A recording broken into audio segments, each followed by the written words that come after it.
Hi, I'm Coach Steve. Hi, I'm Marella Virmani, and I'm a senior at River Hill High School out of Clarksville, Maryland. And thanks for joining us today. Marella is all the way from Maryland. So, how's the weather over there today? Pretty cold. I think there's like 35-mile-per-hour winds, and it's like -2 degrees, I think. Last time I talked to you, I had like 2 feet of snow. Yeah, we still have snow from that snowstorm on the ground, and we got like a tiny bit of like flurries last night, but it's like nothing major. So we have like the roads and stuff are clear, but all the grass still has snow on it. Did that ever discourage you from doing anything outside, or do you even want to go outside? It's kinda making it a little bit challenging for running. We've had to be on, like, the treadmill a lot, but I think we've gotten to go outside, like, one day in the past, like, 2 weeks just because of the treadmill, is, like, a lot easier than running, and the pads are not, like, clean at all, so Uh, it's quite annoying. well, let's get into your all your running. So, tell me how you started running. So I have, like, played soccer since I was, like, 4, and then I joined travel soccer in 3rd grade. And then I think in, like, 4th grade, my dad, he ran in high school, and he put my twin sister and I into running so we could, like, get into better shape for soccer, and then, we, like, couldn't really make many of the practices at that point because club soccer took up a lot of our time, and we also, did year-round swimming, which took up also a lot of time. But then when in, like, 2020, when the pandemic hit and a lot of, like, the team sports shut down for a while, and running didn't have to shut down because it's, like, individualized and outdoors, so we were able to make a lot more of the practices and we got like a lot better. And then we did a lot of meets and we just like saw a lot of improvement and then we kind of stuck with it in high school. Would assume all your soccer mates are indoor. Not always. Like in the fall they're outdoor. Right now practice is outdoor too, so it's just been canceled recently. So, how do you handle both soccer practice and running together? So in the fall in Maryland, you can't do two high school sports at one time. So I chose to play high school soccer and I could never run cross country because of it. But to make sure that I was like maintaining my speed, I would get up before school. So at like 5:15 ish, sometime around then, go run, come home, shower, go to school, and then soccer practice would be from like 3 to 6 after school. So I mean, I think it's like hard to manage, but like it's definitely doable if you really like care about it and you understand the benefits. So, if you had to pick one, which one would it be, soccer or track? Hard question. I mean, I think clearly track because that's what I chose to do collegiately, but soccer was definitely really fun and I really enjoyed it. What's your favorite event? Either the mile or the 800. I think it like changes probably based on whichever one I'm doing better in at the time, but yeah, one of those. So I've got your athletic.net here, and you have run an awful lot indoor this season. Tell me about that. Yeah, indoor is definitely like a full season in Maryland, which I recently learned that it's not in other states. But yeah, it's a big thing around here, and we have traveled a ton. So I think like at this point, we had our regional meet this past week, and we only all we have left is like for Maryland, all we have left is states. And I'm gonna go to like a meet in Philly, like an unattached meet, and then New Balance Nationals also. Um, but yeah, we had a lot of good opportunities. I think, like, our coaches care a lot about getting us in, these good races, and, being on the East Coast, there's a lot of good tracks around here and, like, lots of good competition, so, like, I know we've gone up to the Armory, like, 4 times, I think. We went, like yeah, 2 or 3 times in December, and then we just went last weekend for Millrose. We went up to Ocean Breeze, so I definitely think, like, we get a good variety of tracks, and we have a lot of competition in indoor. It's really fun, though. We get to race a ton, and it's, like, every weekend we get to race. So tell me about your 4x8 at the Millrose Games. Yes, our 4x8 did really well. We ran 9:11. We got 4th. Well, yeah, our PR before that was 9:23, so we took 12 seconds off of that, and, we beat our outdoor time too. So we're really hoping, like, with how we did in indoor this year, we can definitely think we have a lot that we can do in outdoor. When does your outdoor season start? Um, so tryouts are, like, March 1st, I think, but, indoor, we don't have nationals until, like, the 15th or something like that. So we'll keep training for indoor and then probably after indoor ends, take, like, a week off or something and then maybe switch into outdoor after that. And your best mile time so far this year is? This year, 54 for the full mile. I mean, I think that, like I don't know if it's just because outdoor is, like, later on and you're more in shape by then, or if it's that outdoor is, like, truly faster, but I usually, like, tend to have faster times outdoors. My, like, overall PR is a 4:52 for a full mile, 4:50 for 1600, so I've never run like as fast as I am right now. I've never done that indoor. So I really think that like there's a lot of potential for outdoor right now. So what's your vision for track 2026? Hopefully in the 800 going under like 210, and then in the mile under 450. And then also we have like tons of team goals too. We moved down a class, so hopefully we can win like our state championship. And we did in indoor, we just won regionals this past week, and we won counties 2 weeks prior. So we're trying to win states next week too. So I think there's like it's a good mix of like individual goals, but also looking out for the team too. So what's a typical mileage week look like for you?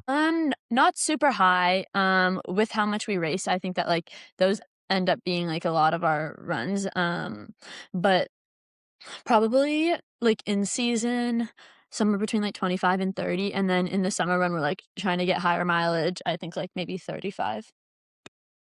Mhm.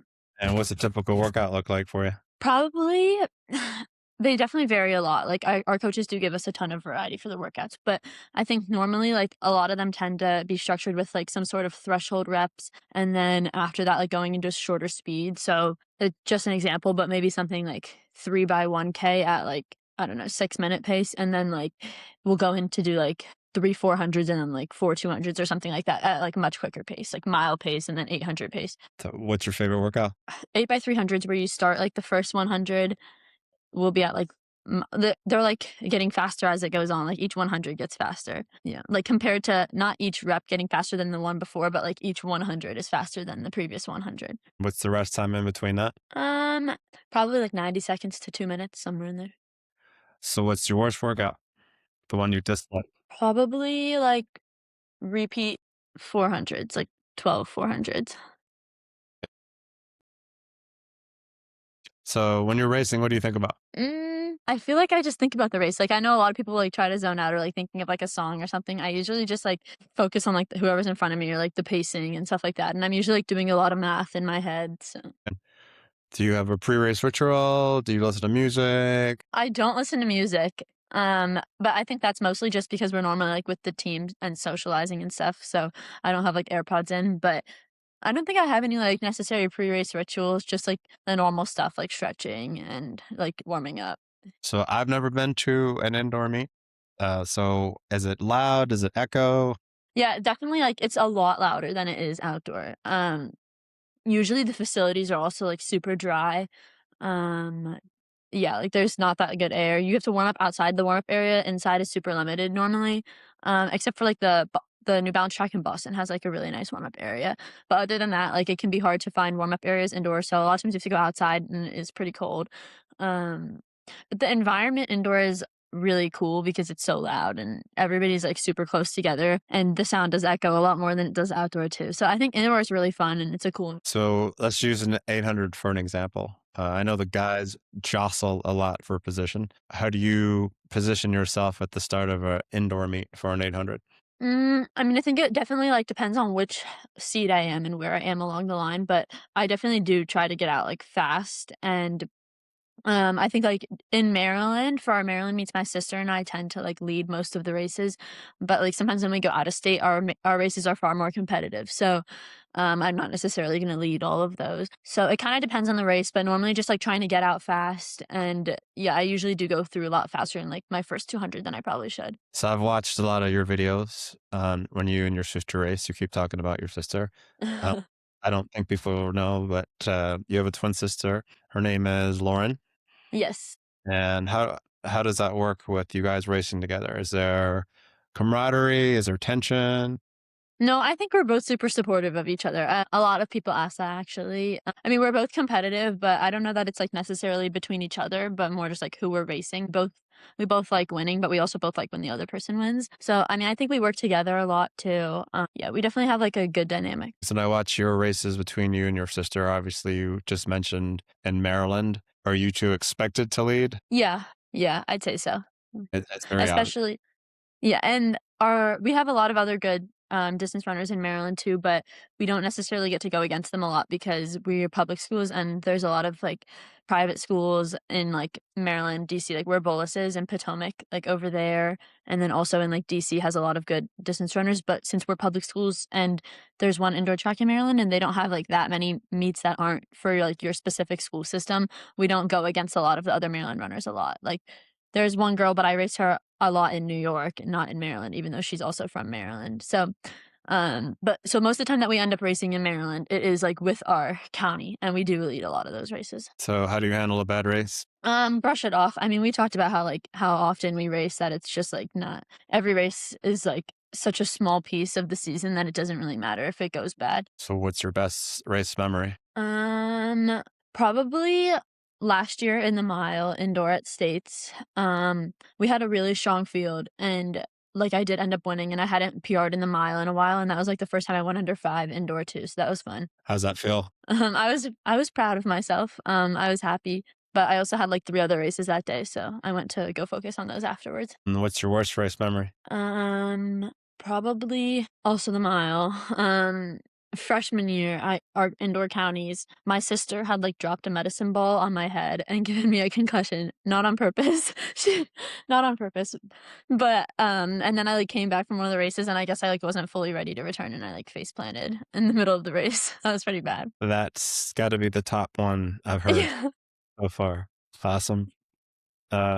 Are there any runners you look up to? Lots of them, yeah, I definitely like Parker Balby, I think she's definitely, like, who a lot of the high school distance runners look up to, but she's really cool. Best advice from a coach? Probably, like, our club coach, he always says that, like, you should just trust your training and that, like, when you go into a race, know that, like, everything you did to prepare for it is gonna, like, pay off, so I'd say that. Have you ever been injured? Nothing major. I did, my sophomore year in soccer, I did, like, dislocate one of the joints in my back, but that healed pretty quick, so nothing too bad. And what does a recovery day look like for you? So depends, like, no running or sometimes I'll swim. So, like, today is a recovery day for me, and I didn't run, but, like, I took a recovery day last week and I swam instead of just doing nothing.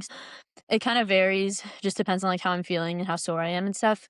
Usually, like, the more sore I am, the more I want to swim because it, like, makes me less sore, and mostly just, like, hydrating, stretching, stuff like that. So when you say swim, I mean, how long are you swimming for? Like, depends on the day. If I'm swimming for, like, just strictly recovery, probably only do, like, I don't know, 1,200, 1,400 yards, somewhere in there, but sometimes, like, I swam competitively until 8th grade, so, like, swimming is definitely, like, a big part of our background, and if I'm swimming for, like, a workout, I'll do a lot more than that and, like, definitely crank up the paces too. Awesome. You ever thought about quitting the sport of running? No, not really. I mean, I think it's inevitable that, like, at some point, you're gonna get annoyed with your sport, but if you like it enough, you'll stay with it and push through. So what do you think the most important aspect of running is? The mindset. I think you have to be especially as a runner, I mean, in every sport, but, like, I think just particularly in running because it's strictly physical pain, you have to be, like, really motivated and kind of just have to be, like, obsessed with, like, feeling that pain. Like, I think the best runners, like pushing themselves to their limits. So now that you brought it up, how do you handle suffering? I mean, I think that, like, you have a lot of times, like, you think about how you're doing it for more than just yourself. Like, not every race is just about yourself, but about your team. This past week, I raced 6 events, the 4x4, 500, 800, 1,600, and 3,200 in our, like, 6-hour meet, and that was just incredibly painful. But, it was all, like, to win the team title and also to get to states so we can have a better chance there of winning the team title. So I think, like, if I was just doing that for myself, it would have been a lot harder to motivate yourself for that, but when you have, like, a whole team on your back, it means a lot more. That's impressive to say the least. How much did you get in between each event? So the 4x8 was first, and then after that, I think I had, like, an hour before the mile. After the mile, this one was tough, had, like, 20 minutes before the 500, and then 500 to 3,200 was, like, maybe 45 minutes, and then 3,200 to 800 was a good bit, that was, like, an hour, and then 800 to 4x4 like, back to back, basically. Thank you. What does a typical day off look like for you after all this training and racing? So Wednesday was a day off. I was pretty sore, so I did swim that day. I did I think I swam like only like 1,200 yards, and it was just super slow and basically just to drain the lactic. But that lots of like stretching, yeah. And then Thursday, so that was on Tuesday. The meet was on Tuesday, and then Wednesday was a recovery day, and then Thursday, I think I did like a 4 mile easy run. And then yesterday I did like 6 miles at like moderate pace. And then today I'm off. Tomorrow I'll go do a long run. So like the Tuesday races were definitely like the bulk of the workout for the week. It definitely takes like a big toll on your body, but we recover. And also I strength train a lot too. So I think I'm like used to it. and, like, both my sister and I, like, our legs are strong enough at this point to, like, hold that load. We need to talk about fueling with all the working out that you do. What do you do post-race, pre-race? So like I think I found that like I have a really sensitive stomach when I'm like eating and then go to run and like I would like throw up a lot of stuff. But like the two main things that work for me are like the Honey Stinger energy waffles and then also just like Welch's fruit snacks. Those are good too. So those are like the two things I'll eat during the meet. But I do try to like eat something after each race, just like keep the sugar up. And then after the race, I eat like a ton of food. Like when I'm done racing, I eat like a lot. Are you a breakfast eater? Yes. And what's a typical breakfast for you? Today, my mom made me a bagel with sausage and egg on it. But I think, like, if it's a school morning, I don't have time to, like, do all of that. I just eat, like, whatever I can find in the freezer, like frozen pancakes or, like, I'll eat the Starbucks egg bites. Those are good. So with all this training, what time you go to bed? Pretty early compared to most people. I go to bed at, like, 10:15. And what time do you get up? If it's not during soccer season, I get up at 6:45, but if it is during soccer season, I also go to bed at, like, 9 and then get up at 5. But if it's not during soccer, then I go to bed at, like, 10:15 and get up at 6:45. Do you take any supplements? Or I just take, like, the normal multivitamin and I take I guess I do take, like, calcium, but I don't take anything else. what's your favorite training shoe? Okay, so I do wear Asics for all of my runs, but I have 2, and for, like, longer runs, I wear the Asics Gel Nimbus, and then for, shorter runs, I'll wear the Asics Nova Blast. What do you race in? Dragonflies. Dragonflies? Everybody races in dragonflies. Yeah. Where do you wanna take that you're running? Hard to say now. I like running a lot, so hopefully I wanna see how it goes in college and then see, like, what's after that. Maybe I would keep running and or maybe I would, like, not and switch over to doing, like, marathons or training for, like, marathon. Like, I definitely wanna do that someday. So I see you were wearing a Northwestern shirt. Uh, Yes. Congratulations on that. Explain the recruiting process to me, how you got Yeah. accepted to Northwestern. Yeah, I think that, like, when I started my recruiting process, like, one of the main things that I valued was a school with good academics where you could also get a good balance of the athletics in it too, but mainly the academics. My high school is, like, super competitive academically, and I wanted to go to, like, the same type of school in college. So, I think I definitely structured my list around academics and I took a ton of visits and stuff over the summer, unofficial visits, and then in the fall, I took official visits to a couple of schools and then narrowed it down, and yeah, I think, like, it came down to in the end was just mainly the academics, like, Northwestern is a phenomenal school, and the coaching staff is lovely. They have 3 female coaches who care a lot about the team, it's a distance-only team, so they're really only focused on distance, there's nobody else for them to watch over, so mainly that. They just have a really good team culture. It's a good location, and yeah, everything about the school just seemed like super nice. So we really liked it. What are you gonna study in college? Like biology on a pre-med track. Oh, wow, okay. Smart girl too, right on. What's your biggest fear? Probably like something in like the forest. I don't know, like snakes or something. The spiders. I don't really like animals like that. I think it's too cold in Maryland for yeah, any of that stuff. Yeah, Um, yeah. There's a lot of like animals like that in Arizona, right? yes. Like What's your biggest scorpions. Oh, yeah, there are. Yeah, I wouldn't want that. What's your biggest accomplishment?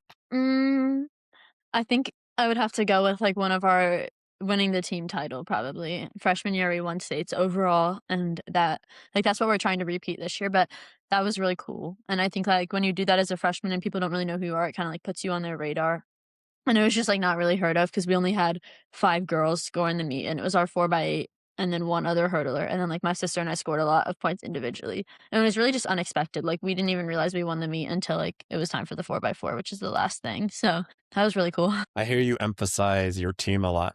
Like, does that mean a lot to you, your team? Mhm. Yeah, I know, like, a lot of people, they don't necessarily have, like, a huge team and stuff, and I don't know that our team is necessarily huge either, but we have a good core group of people who, like, work really hard and we all do everything together, so I think that, like, the team is definitely a main, motivation aspect for me. Like, our 4 by 8 is really good, and the other 2 girls work really hard too, so we definitely like, the 4 of us work together all the time, so it, like, means a lot to do things for the team too. If I had to check your screen time, what would it say? Not like super high. I think it like depends on what's going on that day, but like at school, we have a phone ban at school, so we can't use them anyway. So probably like school days are like not a lot at all, just 'cause you can't even use your phone and then you go to practice. Yeah, not too high, maybe like 2 hours, 3 hours. Excellent. Who's your number one supporter? I would say my parents. I mean, they're the ones who, like, take me to all these meets out of town that are, like, so far away, so definitely them. So do you drive? Do you fly? How do you get there? Depends on the meet. New York isn't far at all from us. It's only about a 3-hour drive, so we definitely we always drive there. We competed in Michigan in January. That's like an 8-hour drive. My parents went to school there, so we go back a lot. But that time we drove, but like last year we flew there. When we go to like Chicago, we'll fly. But we're going to Tennessee next weekend. I actually don't know if we're flying or driving yet. Yeah, I feel like we're driving, but that could be wrong. So it kind of just depends on where the meet is. So if you had to tell somebody coming into the sport, what advice would you give them? Definitely to just stay consistent. I think that, like, once you first get into the sport, you see big drops in your times really quick 'cause, you haven't done it before, so you're getting better really quick, but then once you get to, like, a certain level, it's, like, harder, like, once you're already running, like, 5 minutes in the mile, you can't shave off 10 seconds every meet anymore. Um, and I think that's when it gets harder and you need to, like, really stay consistent and, like, kind of like, even taking, like, half a second off your best time is good at that level, so, definitely, I would just tell somebody, like, coming in the sport to stay consistent and, like, keep Mm, that going. that is solid advice. Well, that's all I got. Thank Pre- you. Appreciate you coming on, and good Yeah, of luck with course. Western. And I will continue to watch you all summer long and see how you do. Yeah, thank you.